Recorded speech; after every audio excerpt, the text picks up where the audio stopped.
Orang qanaah itu tidak banyak menuntut dan mengeluh. Apa adanya saja kita nikmati, ini orang qanaah. Di antara cara mudah untuk segera bahagia, itu membangun jiwa yang qanaah. Kita selama ini sering salah rumus. Ketika ingin bahagia, kita target ini, target itu. Yang belum kita miliki, akhirnya bahagia kita lama. Kalau ingin segera bahagia, ayo kita hidupkan qanaah saat ini. Otomatis kita akan bahagia saat ini juga.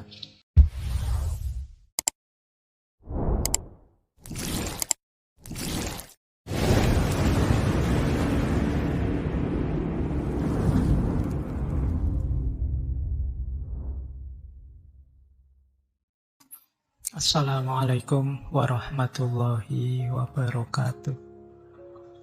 Bismillah, mari kita lanjut lagi belajar kita, ngaji kita. Jadi intinya ngaji filsafat itu ya ngaji, kita belajar ya. Segala yang di luar itu bonus. Jadi bonus itu ada, alhamdulillah, tidak ada ya, tidak masalah. Bahkan termasuk pemahaman kita, kepandaian kita, itu ya anugerah sebenarnya, bonus. Karena yang bisa kita lakukan hanya belajarnya. Maka ayo kita mulai ya, nawaitunya belajar. Baik, kita mulai nggih. Jenis kebahagiaan itu ada 3. Mari kita cek ya, apa saja itu. Jadi bahagia itu jangan hanya sekedar pokoknya saya ingin bahagia. Kita harus jelas dulu ingin bahagia yang apa. Kebahagiaan yang lahiriah, ataukah kebahagiaan batin, atau kebahagiaan yang hakiki. Ini nanti beda-beda. Mungkin kemarin teman-teman bingung, konsepnya campur baur jadi satu. Bahagia itu ya di hati. Ada yang bilang bahagia itu ya kalau kita senang, sehat, sejahtera. Ada yang bilang bahagia itu ya ketika kita dekat dengan Allah, ketika kita ma'rifat dan lain sebagainya. Oleh hamka, untuk lebih mudahnya, ayo kita bagi saja. Ada kebahagiaan lahiriah, ada kebahagiaan batin, ada kebahagiaan hakiki. Hakiki itu hakikat sejati, puncaknya kebahagiaan. Jenis-jenis kebahagiaan ini saling berkait. Untuk bisa bahagia secara batin, lahir kita harus bahagia. Untuk bisa menemukan kebahagiaan hakiki, batin harus beres, lahir juga harus beres, sudah bahagia. Tapi kalau kita berhenti di kebahagiaan lahir saja, bisa saja kita tidak mendapat kebahagiaan batin dan tidak ketemu kebahagiaan hakiki. Itulah mengapa banyak orang kaya, banyak orang sukses, tapi tidak bahagia. Kenapa? Kebahagiaan yang dia miliki hanya kebahagiaan lahir. Dia belum menggarap ranah kebahagiaan batin. Kita kan kadang-kadang heran dengar berita, apalah artis Korea, sukses, cantik, pasangannya ya cakep, stres, depresi, bahkan ada yang sampai bunuh diri. Itu kan kita geleng-geleng, kurang apa ya? Wong saya mimpi kayak gitu, saya pengen kaya, saya pengen pasangan yang hebat, saya pengen punya rumah, punya mobil. Mereka punya semua yang saya inginkan. Tapi kok stres, kok tidak bahagia? Nah, karena yang kamu sebut, yang kamu kejar tadi adalah masih kebahagiaan lahir. Dan tidak jaminan kamu kalau sampai titik kebahagiaan lahir itu batinmu beres. Tapi sebaliknya, kalau kamu sampai di titik lahir biasa, di titik batin, biasanya lahirnya beres. Jadi ini, ya lahir itu paling tidak terpenuhi kebutuhan-kebutuhan lahiriah. Jadi nanti ketika membahas tema kebahagiaan, kalau menurut Hamka, ayo kita cek ya. Ada kebahagiaan lahir, ada kebahagiaan batin, ada kebahagiaan hakiki. Kalau kebahagiaan lahir itu fisikal, kalau kebahagiaan batin itu hati dan akal, kalau kebahagiaan hakiki itu eksistensial, berhubungan dengan kesejatian kita sebagai manusia. Pak, saya sudah mencapai kebahagiaan hakiki, Pak. Misalnya, kamu punya duit? Tidak punya, Pak. Sulit. Jadi, kenapa? Karena kalau kamu shortcut tiba-tiba kebahagiaan hakiki, kamu merasa ma'rifat. Tapi kebahagiaan lahirmu tidak terpenuhi, bisa saja nanti modal kebahagiaan hakiki itu kamu gadaikan untuk kebahagiaan lahir. Itulah mengapa kadang-kadang ada orang agamanya pinter, mantep, batinnya luar biasa, tapi ya dia pakai itu semua untuk mencari keuntungan lahiriah.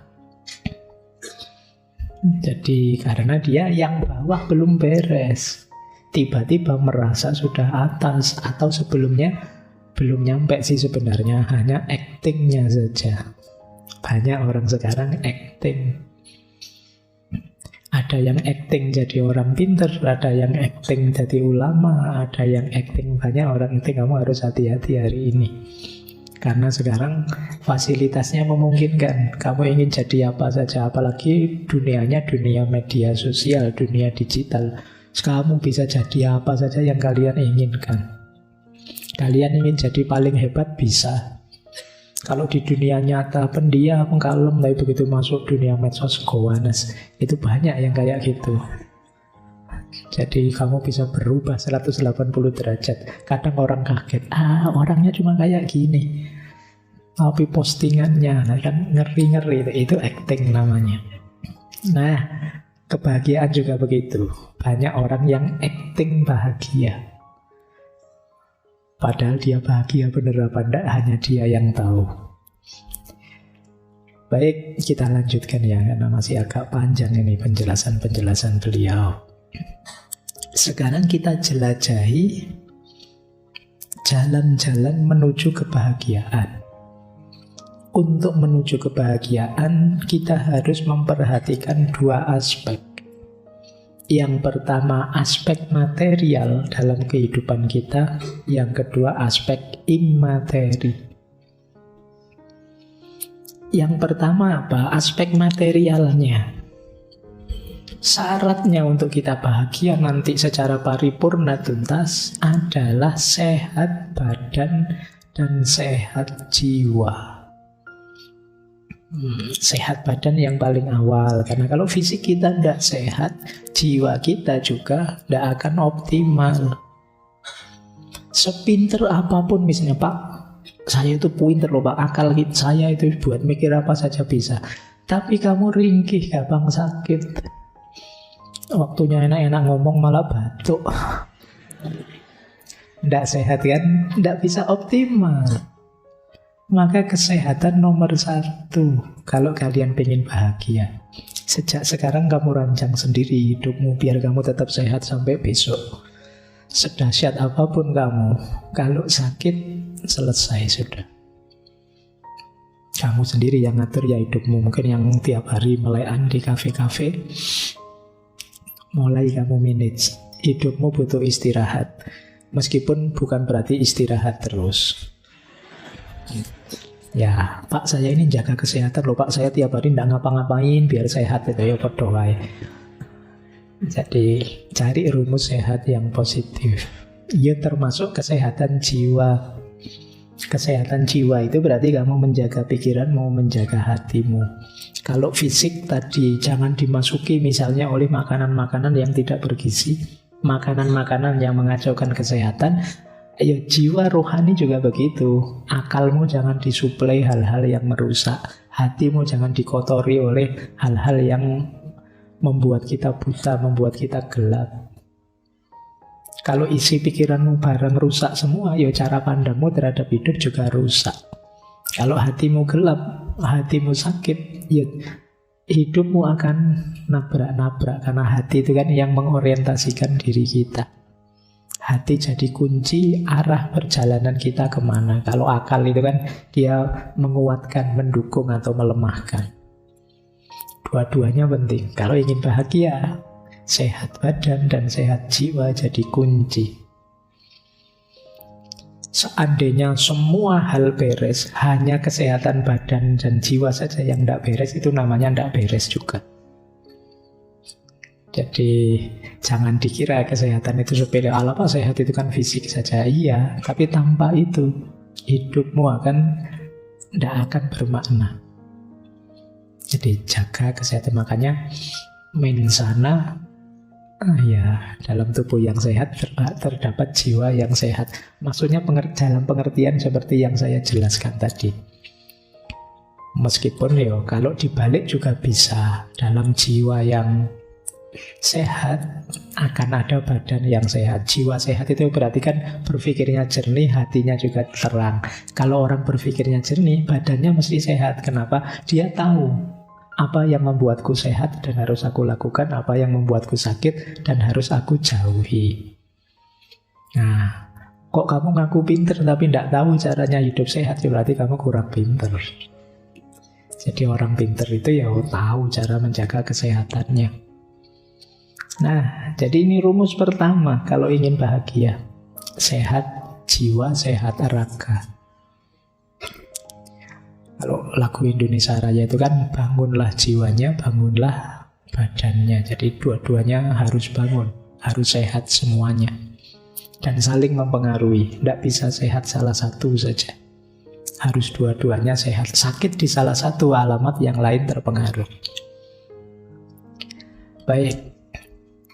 Di buku dijelaskan lebih detail oleh Hamka cara untuk kita meraih kebahagiaan jiwa itu ilmu dan melakukan hal-hal yang dapat menyucikan diri. Ini dulu pernah dijelaskan panjang lebar hubungannya ilmu dengan kebahagiaan waktu kita membahas Sokrates dan Plato.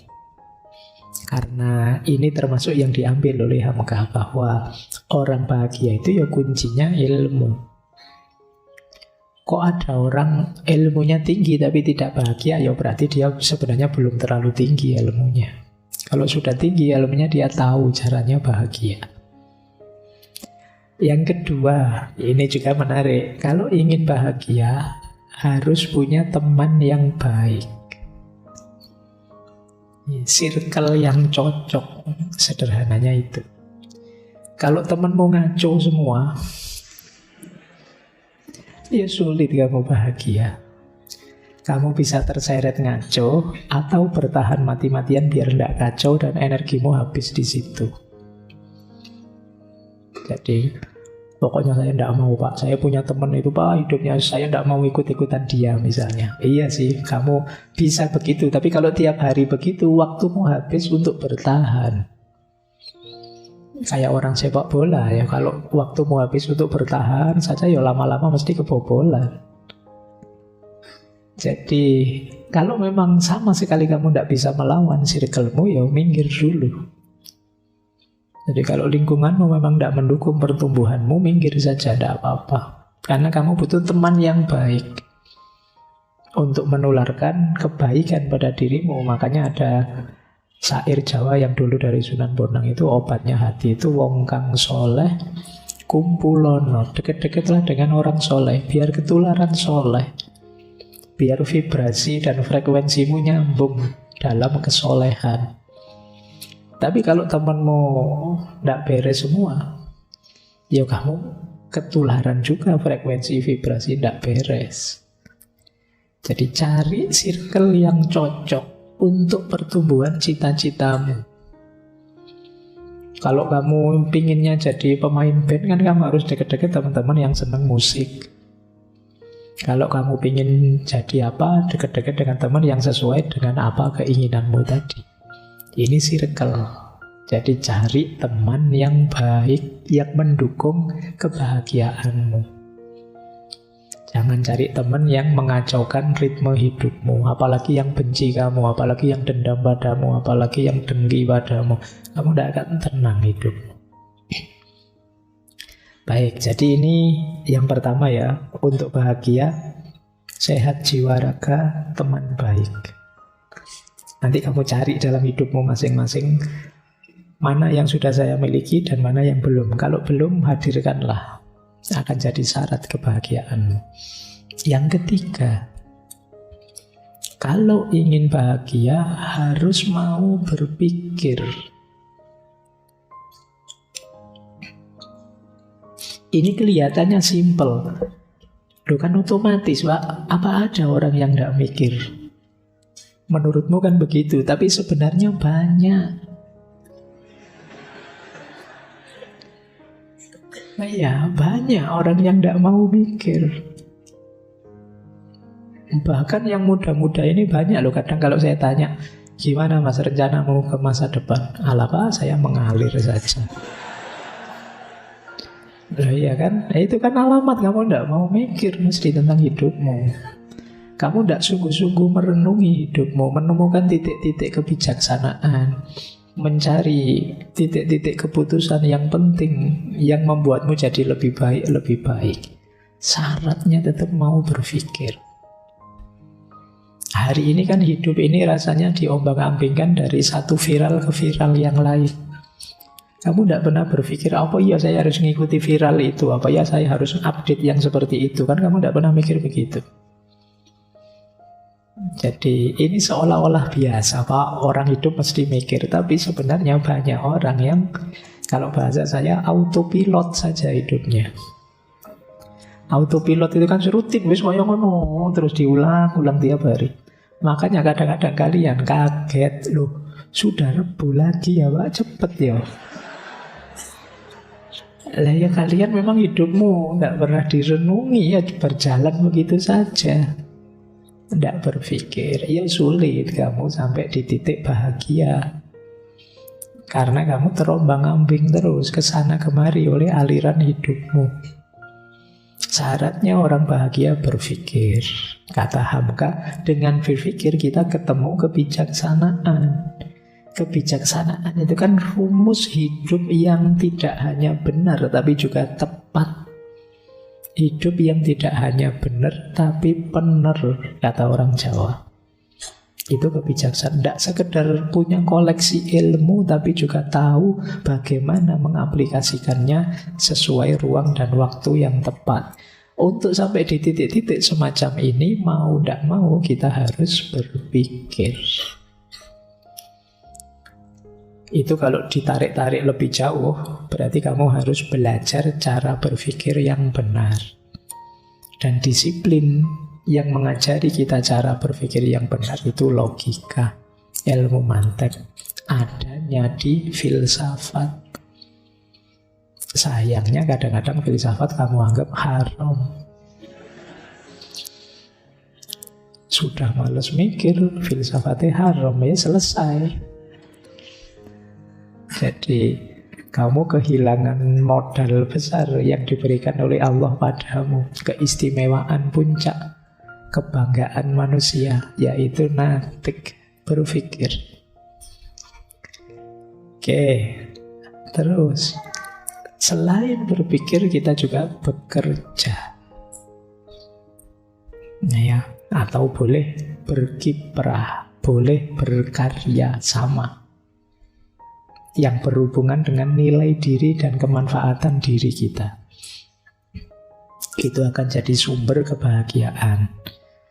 Jadi bekerja tidak terbatas yang karir yang menghasilkan uang. Itu ya. Tapi mungkin ada orang yang berkarya, beraktivitasnya secara tidak langsung menghasilkan uang, tapi dalam rangka penegasan makna diri, nilai diri, dan lain sebagainya. Jadi ini juga jadi kunci kebahagiaan. Kemarin waktu siapa tokohnya itu, mungkin di Russell apa siapa itu kan disebut bekerja itu kebanggaan. Jadi sama-sama stresnya, mending stres karena pekerjaan daripada kamu stres karena nganggur. Jadi itu istimewanya kerja. Dulu kita pernah membahas satu sesi itu kan tentang kerja, yang di situ disebut kerja itu rahmat. Kerja itu ibadah, kerja itu amanah, kerja itu izzah, kemuliaan diri. Kalian tidak boleh beralasan, Pak saya ngelamar sana, ngelamar sini tidak diterima. Ya kalau itu kan karir namanya. Kamu kan juga sambil nunggu lamaranmu diterima kan bisa beraktivitas ini, beraktivitas itu. Mungkin tidak menghasilkan uang, tapi berkontribusi entah apa terhadap dirimu maupun lingkungan sekelilingmu. Jadi itu yang disebut kerja. Karena orang itu kalau tidak ngapa-ngapain itu biasanya merasa dirinya hampa, tidak bernilai. Di antara krisis, kalau dalam psikologi itu ada namanya later life crisis. Later life crisis itu krisis usia-usia akhir. Itu biasanya orang-orang sepuh-sepuh 60 tahun ke atas yang sudah pensiun itu krisisnya adalah dia krisis merasa tidak bernilai. Wah saya sudah pensiun ini, wah sudah tidak menghasilkan apa-apa, saya sudah tua, merepotkan orang saja. Merasa tidak bernilai. Makanya kadang-kadang beliau-beliau yang sudah sepuh itu kadang-kadang kalau di rumah itu tidak mau diam, melakukan apa saja, ya nyapu lah, ya apalah. Nah, ini karena memang kerja itu pride, kebanggaan sebagai manusia. Kemudian penting juga kalau kita ingin bahagia, kita harus siap introspeksi diri, siap muhasabah. Kenapa? Karena kita manusia itu selalu banyak kekurangan. Kita bukan makhluk yang sempurna. Kita punya alat-alat hebat, tapi kadang-kadang kita tidak mampu menggunakannya dengan pas. Di situ penting kita introspeksi. Hidupku ini sudah seharusnya ndak. Pelajaran apa yang bisa aku ambil dari kemarin-kemarin? Ini namanya introspeksi diri. Ngecek diri kita. Sampai umur sekian aku sudah ngapain aja ya? Kita introspeksi diri. Kalian mungkin usia-usia 20-25an lah usia kalian ya. Kan kelihatannya masih bujangan semua. Kelihatannya. Ya mungkin ada yang lebih, ada yang 27, ada yang 30, saya tidak tahu. Mungkin ada yang S2, S3. Itu kan usia-usia quarter life. Nah, usiamu seperapat itu kalau umurmu manusia sekitar 100 ya kamu namanya kan quarter life, sudah perempatan. Orang-orang quarter life itu cirinya gampang. Dia gelisah tentang masa depan. Besok saya kerja apa Pak? Saya ini kira-kira ada judulnya enggak ya Pak? Ada pikiranmu enggak jauh-jauh dari situ tetap. Nanti suami saya siapa ya Pak? Istri saya siapa ya Pak? Terus masa depanku kok rasanya gelap ya Pak? Tuh. Ya, itu ciri-ciri quarter life. Jadi itu kenapa kalau saya kan selalu guruannya seputar-seputar itu. Karena saya tahu di usia-usiamu yang menggelisahkanmu hal-hal itu. Makanya kamu ketawa. Sebenarnya menertawakan dirimu sendiri. Ya, baik. Loh, tapi kan dulu waktu sesi humor itu orang yang masih bisa menertawakan dirinya sendiri, alamat dia masih sehat jiwanya. Alhamdulillah, enggak apa-apa. Oke ya, itu istimewanya. Kadang-kadang orang timur itu kan gitu, enggak bisa itu masih bisa ketawa cengenges itu. Kayak ditanya dosennya itu enggak bisa jawab kan, terus bisa kamu jawab? Enggak bisa ya Pak. Itu kira ya. Ngomong enggak bisanya enggak pakai sedih, tapi pakai cengengesan. Itu efeknya lebih mengerikan daripada.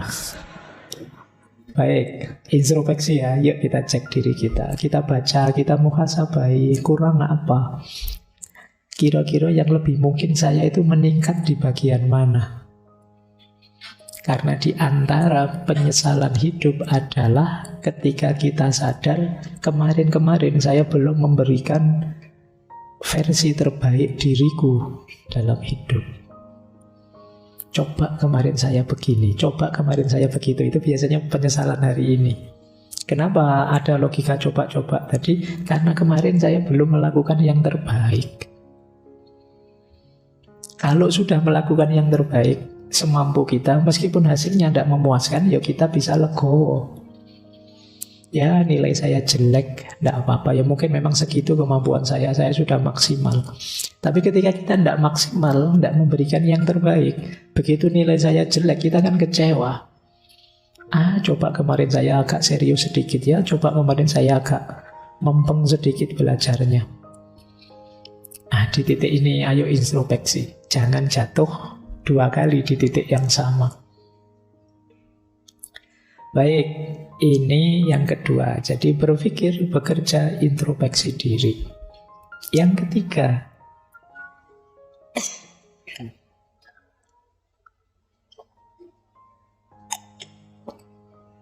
dalam aspek material kebahagiaan, ada 2 karakter kunci kalau kita ingin bahagia. Yang pertama, kemampuan untuk qanaah. Yang kedua, kemampuan tawakal.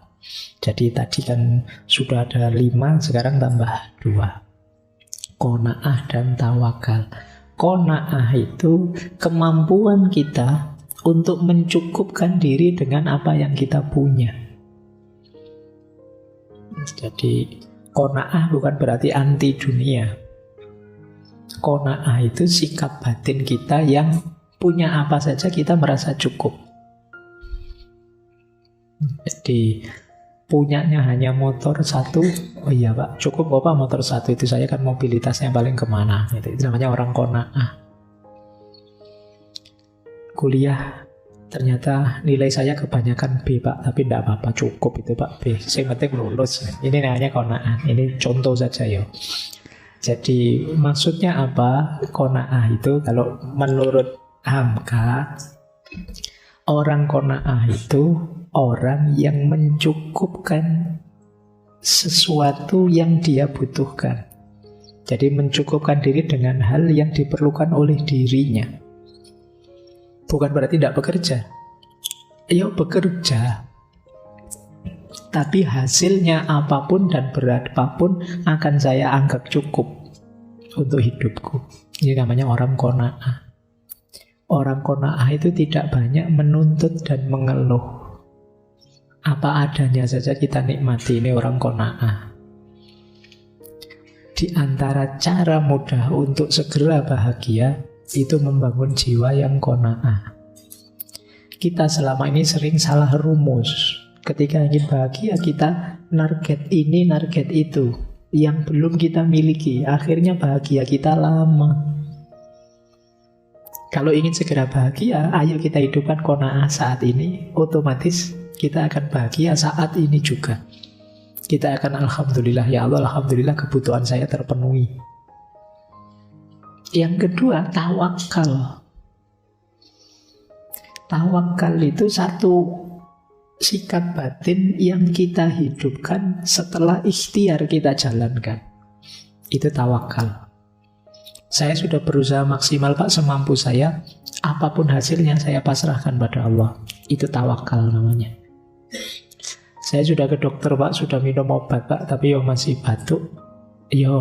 Pasrah ke Allah. Itu namanya tawakal. Jangan belum minum obat, belum periksa, belum apa, sejak awal sudah pasrah saja pada Allah Pak. Itu bukan tawakal, itu namanya.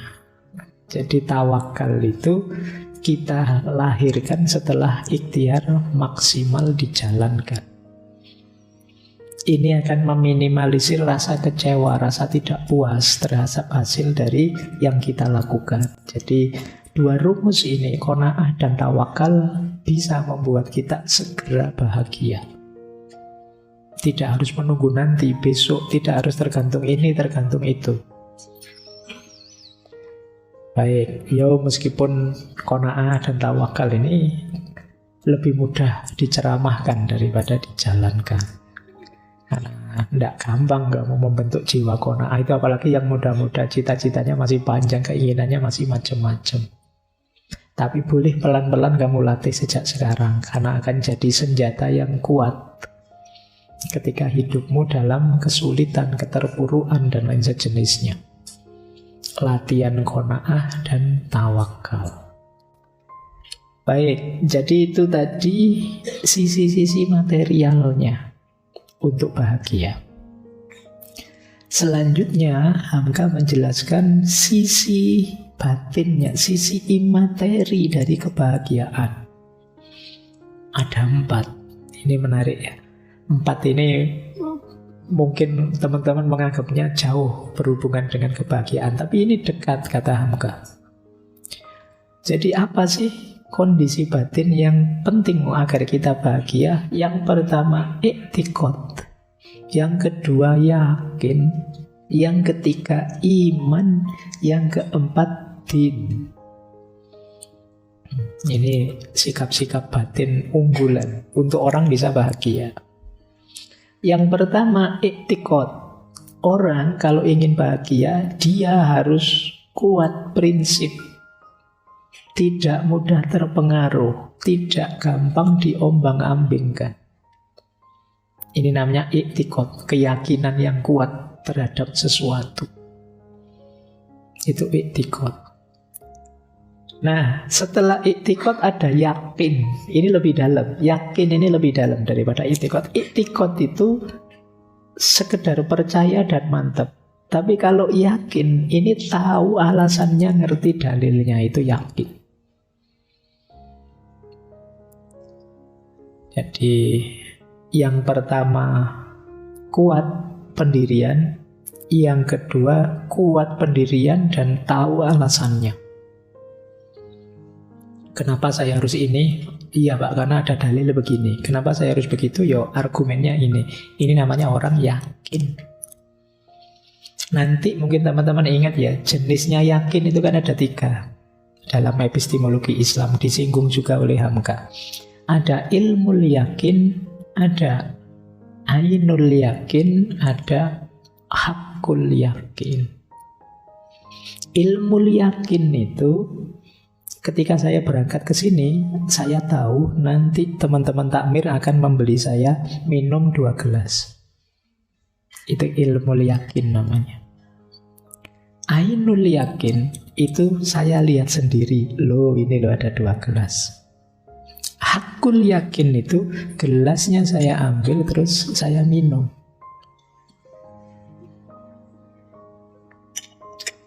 Ini hakul yakin. Ilmu yakin itu kalian baca kitab terus melihat bahagianya orang berumah tangga. Sekarang kamu tahu bahagianya orang berumah tangga meskipun kamu masih jomblo. Itu ilmu yakin. Nanti begitu lihat temanmu menikah, sepanjang di atas pelaminan senyum terus. Nah, sekarang kamu ainul yakin, melihat sendiri benar orang nikah itu memang membahagiakan. Tapi ini masih ainul yakin. Kalau ingin hakul yakin, ya kamu menikah sendiri, nanti kamu baru sadar. Ternyata itu namanya hakul yakin. Jadi ini levelingnya ya. Beda dengan i'tiqad tadi. Kalau i'tiqad kan percaya saja saya Pak, tidak tahu. Tapi kalau yakin itu paling tidak minimal kamu didasari ilmu, didasari dalil. Atau lebih mantap lagi, saya lihat sendiri Pak. Atau lebih mantap lagi, saya ngalami langsung Pak. Itu derajatnya orang yakin. Kalian diberitahu pacarmu dibonceng orang lain loh, jangan-jangan selingkuhannya. Masih info, namanya ilmu yakin. Nah, terus kamu kejar. Wah, kamu lihat sendiri, itu di depan saya sama cowok lain misalnya. Ini namanya ainul yakin. Kalau ingin hakul yakin, ya kamu datangi, kamu lihat beneran. Oh, ternyata bapaknya. Jadi, nah ya, ini bisa levelnya hakul yakin lebih mantap. Ya, kalau tadi ilmu yakin masih meragukan. Ainul yakin meskipun lihat sendiri kadang-kadang juga salah lihat. Tapi kalau sudah mengalami langsung hakul yakin lebih mantap. Oke, jadi itu yang kedua, yakin. Ada lagi yang ketiga, lebih dalam daripada sekedar yakin, yaitu iman. Kalau iman, ini ranahnya sudah meluas. Tidak hanya berhubungan dengan keyakinan, tapi juga berhubungan dengan ungkapan lewat kata dan tindakan atau perbuatan. Itu iman namanya. Tidak sekedar saya yakin Allah itu ada, tapi juga dilisankan lewat syahadat dan dijalankan lewat ibadah-ibadah. Itu iman. Kita bahagia juga begitu. Tidak hanya dalam hati, tapi juga dalam pikiran, dalam perbuatan, dalam kata-kata. Sinkron semua, di situ kita bahagia. Jadi orang beriman itu kan tidak hanya dituntut batinnya yakin atau i'tiqad, tapi juga lisan dan perbuatannya menggambarkan apa yang ada di batin. Lebih dalam lagi ada puncaknya, namanya din atau agama. Cirinya apa? Agama, lupa kan tadi sudah ada batinnya, lisannya, kemudian perbuatannya. Ya, tapi kalau agama nambah satu variabel lagi, yaitu keutuhan hidup kita sepenuhnya kita pasrahkan pada Allah. Jadi ada taslim, penyerahan diri sepenuhnya pada Allah. Inna sholati wa nusuki wa mahyaya wa mamati lillahi rabbil alamin. Itu sisi din, namanya agama. Jadi ini situasi batinnya orang yang bahagia. Itu yang paling awal namanya i'tiqad. Lebih mantap lagi namanya yakin. Lebih mantap lagi ada pada iman. Lebih mantap lagi ada pada din, agama. Ya karena nanti kebahagiaannya kan incerannya bahagia dunia dan akhirat. Baik, kalau yang sebelumnya tadi aspek materi, lebih banyak bahagia di dunia. Kalau ini batin yang mengarah juga ke akhirat. Makanya ada iman, ada din. Baik, ini masih pengantar menuju kebahagiaan.